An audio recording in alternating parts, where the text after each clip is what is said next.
Hello student, Doon Indian Defence academy के इस YouTube platform से मैं ममता सिंह, आपकी केमिस्ट्री बायोलॉजी टीचर, आपका बहुत बहुत स्वागत करती हूँ। कल आपको सारी की मिल गई हैं एनडीए सीडीएस की, और आज हम डिस्कस करने वाले हैं डिटेल्ड आंसर की। तो ईच एंड एवरी क्वेश्चन को बहुत अच्छे से एनालिसिस करेंगे। आई होप आप सभी का पेपर बहुत अच्छा गया होगा और मैं जानती हूँ कि किन बच्चों ने बहुत अच्छा परफॉर्म किया होगा। तो आप यदि एसएसबी में हमारे साथ ज्वाइन होना चाहते हैं तो 18 अप्रैल से हमारी एसएसबी की क्लासेस स्टार्ट हो रही हैं। इन क्लासेस के लिए अपना एनरोलमेंट आप अभी से शुरू कर सकते हैं।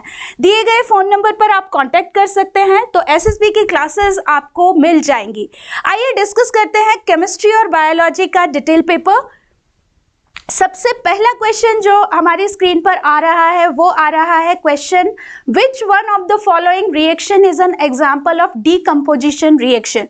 तो बेटा डीकंपोजिशन रिएक्शंस में क्या होता है, एक जो हमारा रिएक्टेंट होता है वो दो या दो से ज़्यादा प्रोडक्ट में टूट जाता है, ये डीकंपोजिशन रिएक्शन है। और इसमें मैंने 3 तरह की डीकंपोजिशन रिएक्शन आपके साथ में डिस्कस की थी, जिसमें फोटोलाइटिक डीकंपोजिशन का आपको एग्जाम्पल दिया गया है। सिल्वर क्लोराइड सनलाइट की प्रेजेंस में क्या हो जाता है, डिकम्पोज हो जाता है सिल्वर और क्लोरीन में। तो मैंने आपको बताया था व्हाइट कलर का एक पाउडर है, वो धीरे धीरे सनलाइट के एक्सपोज होने की वजह से ग्रे कलर में टर्न हो जाता है। तो वो जो ग्रे कलर हमें मिलता है वो कलर किसका मिलता है, एजी का मिलता है। तो बहुत ही क्लियर आंसर आपको यहाँ पर मिल रहा है, वो मिल रहा है ऑप्शन बी। ए जो आंसर है वो है हमारा बर्निंग का, ऑक्सीडेशन का। सी और डी आंसर जो आपके आ रहे हैं वो आंसर आपके आ रहे हैं डिस्प्लेसमेंट रिएक्शन के। तो आप बिल्कुल क्लियरली अपना आंसर यहाँ पर देख सकते हैं। नेक्स्ट क्वेश्चन पर चलते हैं। जो नेक्स्ट क्वेश्चन है वो बायोलॉजी सेक्शन से है, which one of the following is the mechanism of action of oral contraceptive pills. तो जब हमने रिप्रोडक्टिव सिस्टम किया था तो उसमें हमने कॉन्ट्रासेप्टिव मेजर्स की थी, जिसमें ओरल पिल के बारे में हमने डिस्कस किया था। जो ओरल पिल्स होती हैं उनमें प्रोजेस्टेरोन और एस्ट्रोजन हार्मोन्स होते हैं, जो कि ओव्यूलेशन, बताया था ना बार बार, ओव्यूलेशन क्या होता है, ओव्यूलेशन होता है रिलीज ऑफ एग। तो इस प्रोसेस को ये क्या कर देती हैं, इनहिबिट कर देती हैं। ठीक है, तो हमारा क्लियर आंसर यहाँ पर बनता है डी।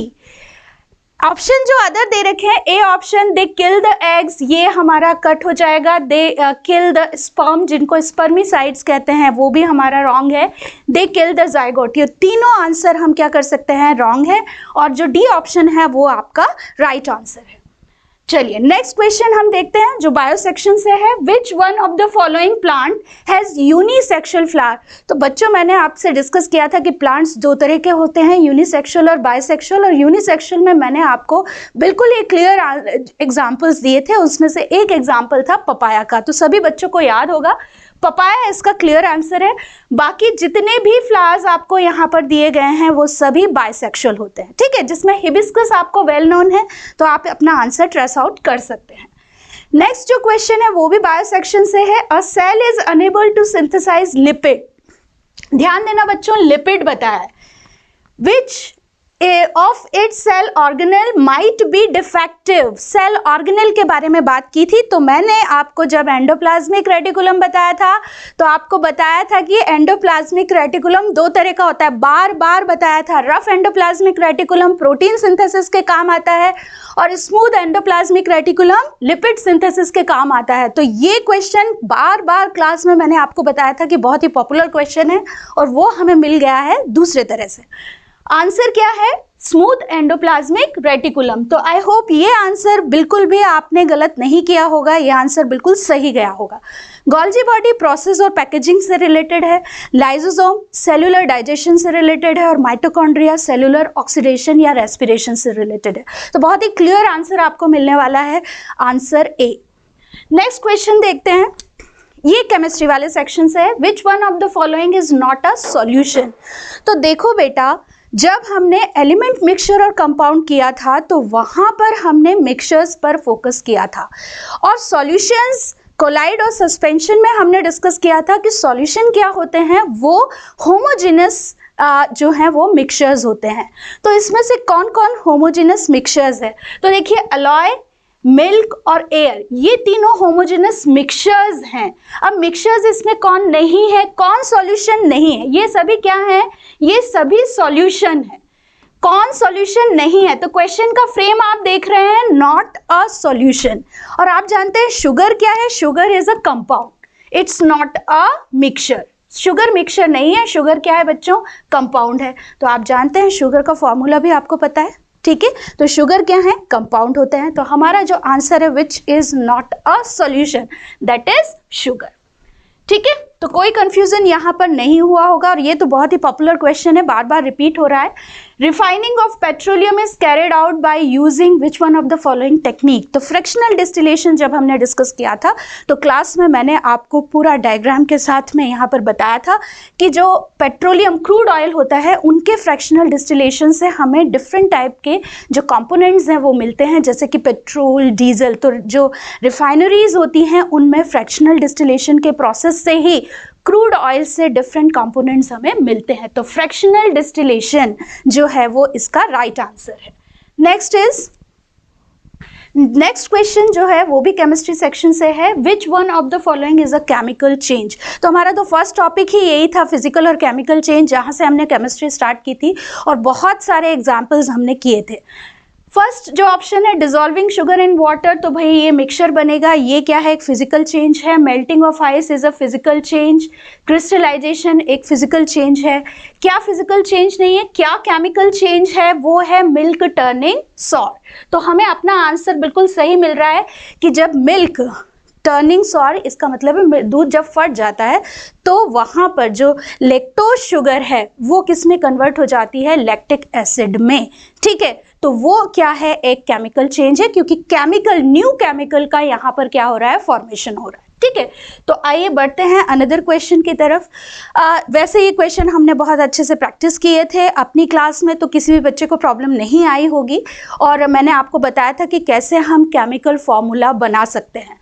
तो यहाँ पर उसी से रिलेटेड एक क्वेश्चन आया है, which one of the following is the correct molecular formula. क्या बनाना है बच्चों हमें, molecular formula of ammonium carbonate if the valency. यानी आपके लिए ये क्वेश्चन सॉल्व करके ही दे दिया है, पेपर में ही सॉल्व है, क्योंकि वैलेंसी आपको लर्न भी नहीं करनी थी, पेपर में ही दी हुई थी। अमोनियम की वैलेंसी +1 दी है और कार्बोनेट की वैलेंसी दी है -2। तो हमने ये इसी टेक्निक के साथ में मैंने बताया था कि भाई अमोनियम की वैलेंसी लिख लीजिए और एक तरफ किसकी वैलेंसी लिख लीजिए, कार्बोनेट की वैलेंसी लिख लीजिए, दोनों की वैलेंसी को नीचे ऐसे लिख लीजिए और क्या कर दीजिए, क्रिस क्रॉस। बताया था आपको, ऐसे क्रिस क्रॉस कर दीजिए तो हमारे पास क्या बनेगा formula, NH4 whole twice CO3, ठीक है। तो राइट आंसर क्या बन रहा है हमारा, आंसर ए, ठीक है। सबको क्लियर हो गया, सभी बच्चों ने राइट किया होगा, क्योंकि बहुत ज्यादा डिफिकल्ट क्वेश्चन नहीं था। अब देखते हैं नेक्स्ट क्वेश्चन क्या है, which one of the following is a covalent compound. Covalent compound class में करीबन 10 बार मैंने आपको बताया था कि जब भी मेटल और नॉन मेटल कंबाइन होते हैं, बॉन्ड बनाते हैं, तो आयोनिक बॉन्ड बनते हैं, और जब दो नॉन मेटल बॉन्ड बनाते हैं तो क्या बनते हैं, कोवेलेंट बॉन्ड बनते हैं। क्लियर है, कितनी बार बताया था, ठीक है। अब यहाँ पर देखो हम रूल आउट करेंगे कि कौन से कोवेलेंट कंपाउंड नहीं है। तो पहला कैल्शियम ऑक्साइड, तो भाई कैल्शियम जो है मेटल है, ऑक्सीजन नॉन मेटल है, तो ये एक आयोनिक कंपाउंड हो गया, ठीक है। सोडियम नाइट्रेट ये भी क्या हो गया, आयोनिक कंपाउंड हो गया। जिंक सल्फाइड ये भी क्या हो गया, आयोनिक कंपाउंड हो गया। सिलिकॉन कार्बाइड SiC, ये मैंने आपको कार्बन के जब हमने एलोट्रॉप्स किए थे तो उस वक्त मैंने आपको बताया था सिलिकॉन कार्बाइड, ठीक है। तो ये सिलिकॉन कार्बाइड, सिलिकॉन भी नॉन मेटल है और कार्बन भी क्या है, नॉन मेटल है। तो ऐसे कंपाउंड्स कैसे बनेंगे, कोवेलेंट कंपाउंड होंगे, ठीक है। तो आंसर बहुत क्लियर है, आप अपना आंसर अच्छे से ट्रेस आउट कर सकते हैं। चलिए बढ़ते हैं नेक्स्ट क्वेश्चन की तरफ। अब तक के क्वेश्चन आई होप आपने सभी सही किए होंगे। देखो बार बार मैंने कहा था आइसोटोप्स, आइसोबार्स, आइसोटोन्स में से क्वेश्चन आ रहा है, वो एनडीए में भी आते हैं, सीडीएस में भी आते हैं। तो इस बार जो क्वेश्चन आया बहुत सिंपल क्वेश्चन है, थोड़ा सा ट्रिकी कर दिया। ट्रिकी उन बच्चों के लिए कर दिया जिनको कि कॉन्सेप्ट ठीक से समझ में नहीं आ रहे, एंड जिन बच्चों को कॉन्सेप्ट ठीक में समझ में था वो बच्चे इसको बिल्कुल सही करके आएंगे। देखिए क्वेश्चन क्या है, the mass number of argon is 40। तो हम जानते हैं कि आर्गन का जो सिंबल है वो AR है, इसका मास नंबर क्या बोल रहा है वो 40। विच one of the following statement is correct. अब हमें पता है कि आर्गन का जो एटॉमिक नंबर होता है वो होता है 18, ठीक है। इस हिसाब से नंबर ऑफ प्रोटॉन क्या होंगे, 18 होंगे, ठीक है। तो नंबर ऑफ न्यूट्रॉन, क्योंकि मास क्या है 40 है, तो 40 माइनस 80, तो नंबर ऑफ न्यूट्रॉन कितने होंगे 22। और जितने नंबर ऑफ प्रोटॉन होते हैं उतने ही नंबर ऑफ क्या होते हैं, इलेक्ट्रॉन्स होते हैं। ये बात मैंने बार बार आपको बताई थी जब एटॉमिक मास कराया था, एटॉमिक नंबर कराया था, ठीक है। तो अब यहाँ पर हम स्टेटमेंट पढ़ना शुरू करते हैं। फर्स्ट स्टेटमेंट क्या है, the number of proton in argon is 22, तो ये रूल्ड आउट हो गया, ठीक है।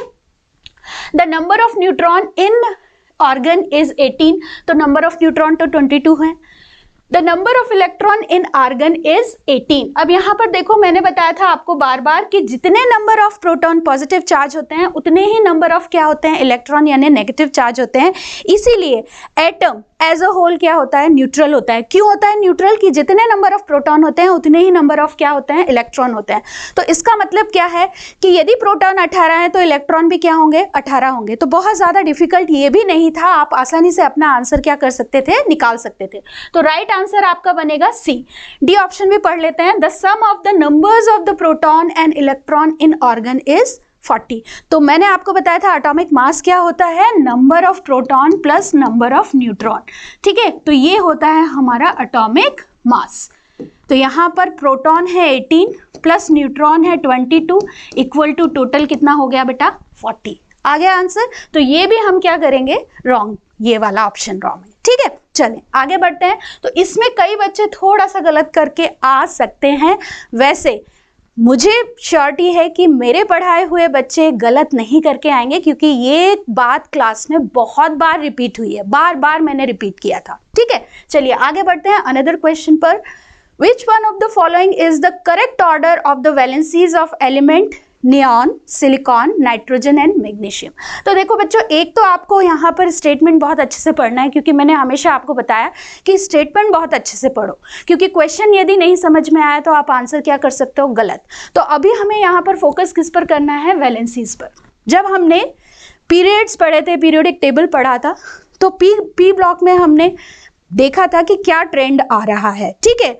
जो पहले एटॉमिक जो वैलेंसीज हैं वो धीरे धीरे बढ़ रही हैं पीरियड्स में, और फिर धीरे धीरे क्या हो रही है, कम हो रही है, ठीक है। तो उसके अकॉर्डिंग जो नियॉन है हमारा नोबल गैस है, यानी ये 18 ग्रुप में आता है। सिलिकॉन जो नाइट्रोजन है हमारा वो 15 ग्रुप में आता है। सिलिकॉन जो है वो 16 ग्रुप में आता है। और Mg जो है हमारा सेकेंड ग्रुप का है, ठीक है। तो समझ में आ गया, सेकेंड ग्रुप यानी Mg की वैलेंसी कितनी हो जाएगी, 2। नाइट्रोजन की वैलेंसी कितनी हो जाएगी, 3। सिलिकॉन की वैलेंसी कितनी हो जाएगी, 4। और नियॉन की वैलेंसी क्या रहेगी, 0, ठीक है। तो इस हिसाब से सबसे लीस्ट वैलेंसी किसकी हुई, नियॉन की, फिर किसकी हुई, मैग्नीशियम की, फिर किसकी हुई, नाइट्रोजन की, 3, और फिर किसकी हुई, सिलिकॉन की, ठीक है। तो इसमें हमें ऑक्सीडेशन नंबर पर जोर नहीं देना है, इसमें हमें सिर्फ किस पर देना है, वैलेंसीज पर। Got it. चलिए, तो ये बाकी सारे ऑप्शंस जो हैं वो आप गलत मानेंगे और ए ऑप्शन जो है वो आप सही करेंगे। चलिए नेक्स्ट क्वेश्चन है, which one of the following statement about living and non living being is और आर करेक्ट। तो बच्चों, जब मैंने आपको बायो स्टार्ट किया था तो लिविंग और नॉन लिविंग के कुछ कैरेक्टरिस्टिक्स आपको बताए थे, ठीक है, कि हम नॉन लिविंग और लिविंग को कैसे सेपरेट कर सकते हैं कि ये लिविंग है, ये नॉन लिविंग। तो लिविंग के सर्टेन कैरेक्टरिस्टिक्स हैं जो नॉन लिविंग में नहीं मिलते हैं, जैसे ग्रोथ है, डेवलपमेंट है, रिप्रोडक्शन है, न्यूट्रिशन है, ऑस्मो रेगुलेशन है, रिप्रोडक्शन है। तो उन्हीं में से ये क्वेश्चन आपको फ्रेम करके दे दिया है। क्वेश्चन बहुत सिंपल है, स्टेटमेंट यदि आपने ढंग से पढ़े होंगे तो। चलिए, फर्स्ट स्टेटमेंट है, while living being can demonstrate growth and repair. तो फर्स्ट पार्ट तो हमारा यही बन गया कि ग्रोथ एंड रिपेयर है लिविंग बीइंग में, जबकि non living being can not, ठीक है। सेकंड स्टेटमेंट क्या कह रहा है, while living being demonstrate metabolic process. तो भाई मेटाबॉलिज्म भी तो एक, चाहे जिसको हिंदी में हम बोलते हैं मेटाबॉलिज्म, तो वो भी एक लिविंग बीइंग का ही कैरेक्टरिस्टिक्स है, ठीक है। तो ये दोनों ही स्टेटमेंट सही हैं, तो आंसर बिल्कुल क्लियर बन जाएगा हमारा, बोथ 1 and 2। तो आई होप किसी ने यहाँ पर कोई मिस्टेक नहीं की होगी। नेक्स्ट क्वेश्चन आगे बढ़ते हैं। ये तो देखो बहुत ही सिंपल गिफ्टेड क्वेश्चन है आप लोगों के लिए। क्लास में कितनी बार ये बहुत ही डिटेल में मैंने आपको डिफरेंट टाइप के जो न्यूट्रिएंट्स थे उनके स्टोरेज के भी मैंने आपको प्लास्टिड लिखवाए थे, ठीक है। तो ये क्वेश्चन है, which one of the following plant plastid store starch, oil, और प्रोटीन, यानी कि carbohydrate, fat and protein store करता है। तो क्लोरोप्लास्ट तो हम जानते हैं फोटोसिंथेसिस के काम आता है। क्रोमोप्लास्ट क्या करते हैं, एक कलर देते हैं, इम्पार्ट करते हैं, डिस्कस किया था क्लास में। और ज़ेंथोप्लास्ट क्या है, ज़ेंथोफिल मैंने बताया था, ठीक है। यदि कोई प्लास्टिड है जिसके अंदर येलो कलर का ज़ेंथोफिल पिगमेंट है तो उसको हम क्या बोल देंगे, ज़ेंथोप्लास्ट। तो थोड़ा सा कुछ कंफ्यूजन आपको हुआ होगा तो वो ज़ेंथोप्लास्ट में हुआ होगा, अदरवाइज नहीं। और क्लियर आंसर आपको यहाँ पर मिल रहा है leucoplast, colourless plastid which store food in plants. Discuss किया था, ठीक है। तो सभी का आंसर सही है। चलिए आगे बढ़ते हैं अनदर क्वेश्चन पर।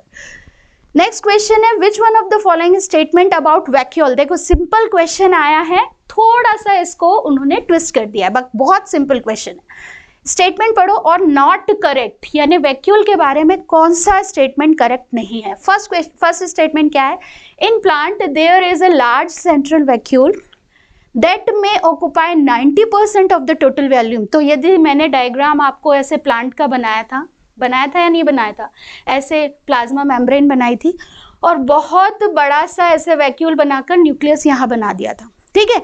तो ये फर्स्ट जो है 90% of total volume of plant cell vacuole acquire करते हैं। सेकेंड जो है इन प्लांट सेल, तो ये भी सही है, हमें तो नॉट करेक्ट बताना है, तो ये सही है। In plant cells vacuole provide turgidity and rigidity. तो मैंने आपको कहा था दो स्ट्रक्चर बहुत ही इंपॉर्टेंट हैं प्लांट में।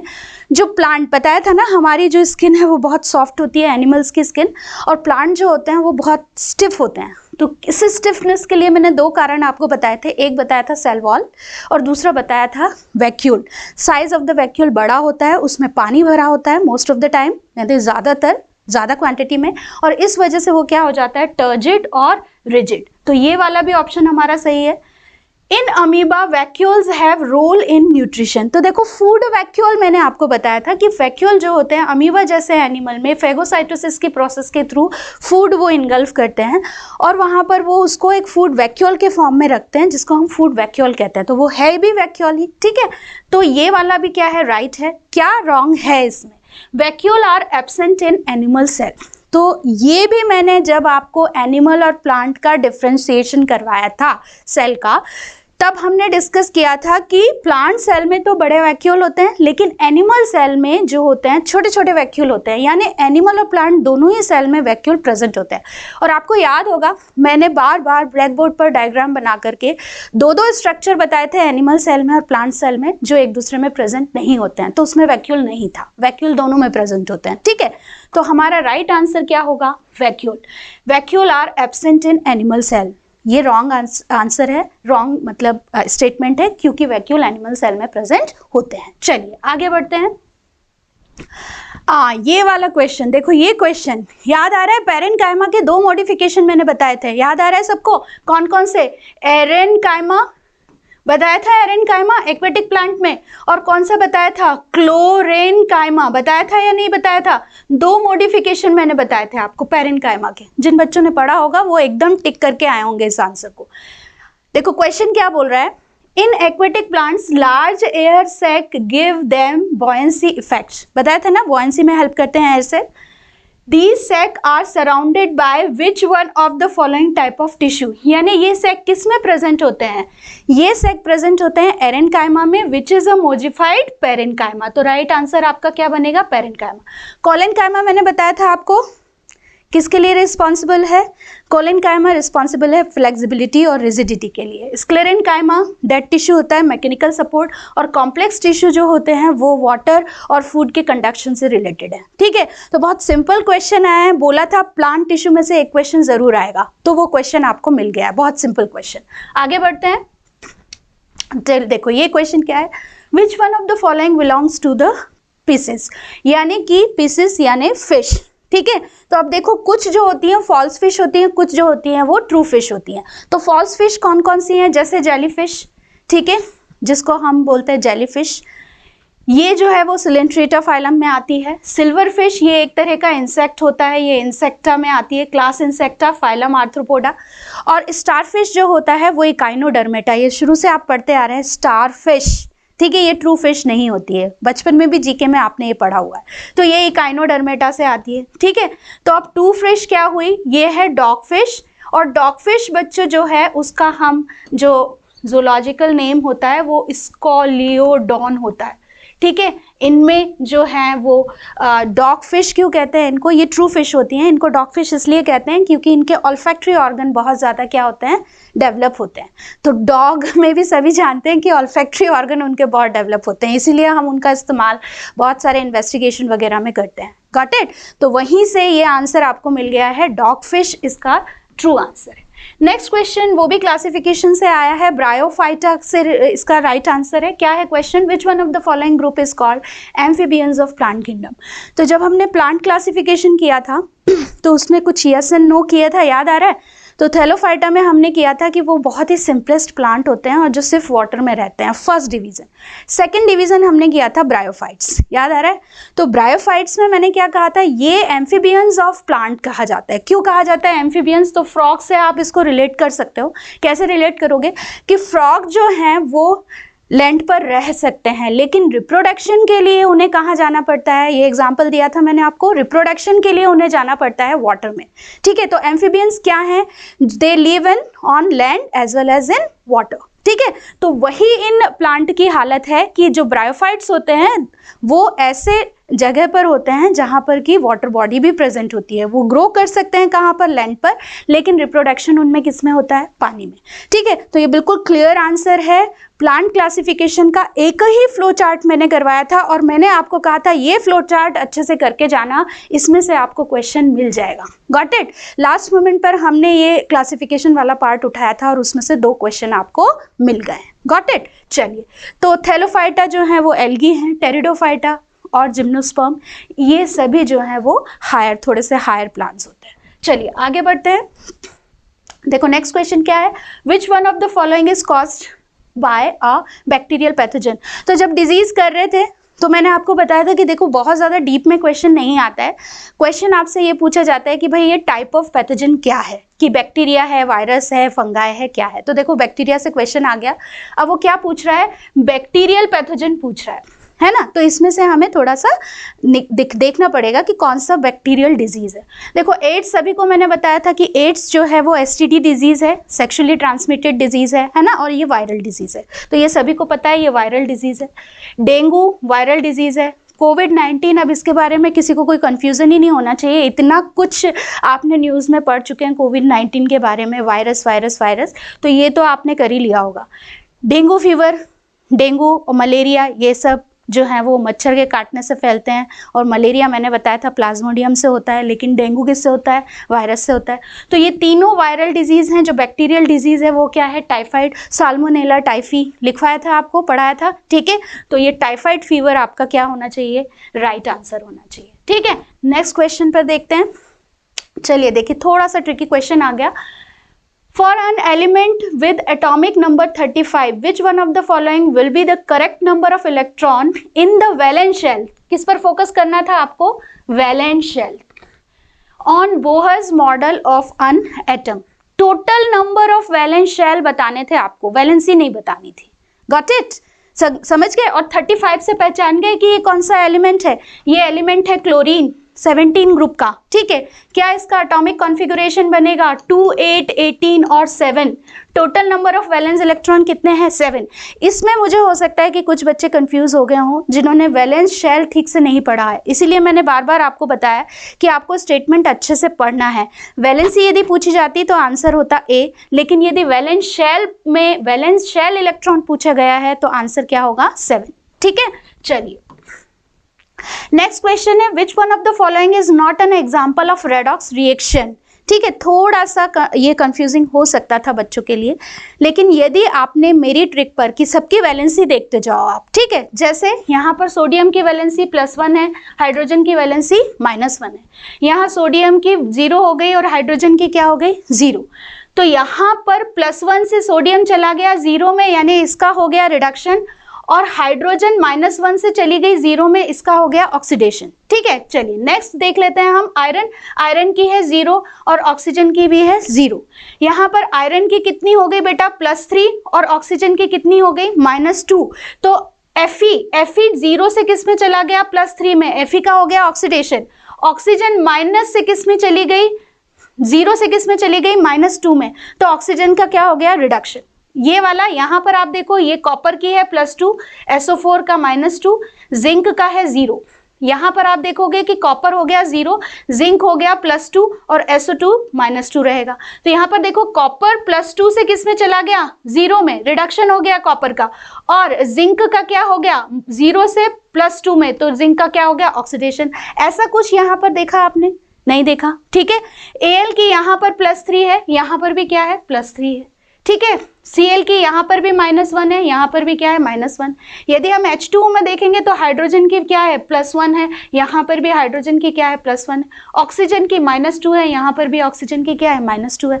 तो ये वाले रिएक्शन में कहीं कुछ क्या रेडॉक्स रिएक्शन हो रहा है, नहीं हो रहा है, ठीक है। तो ये आंसर आपका ए हो गया। क्वेश्चन क्या पूछा गया था, विच one of the following is not an example of redox reaction.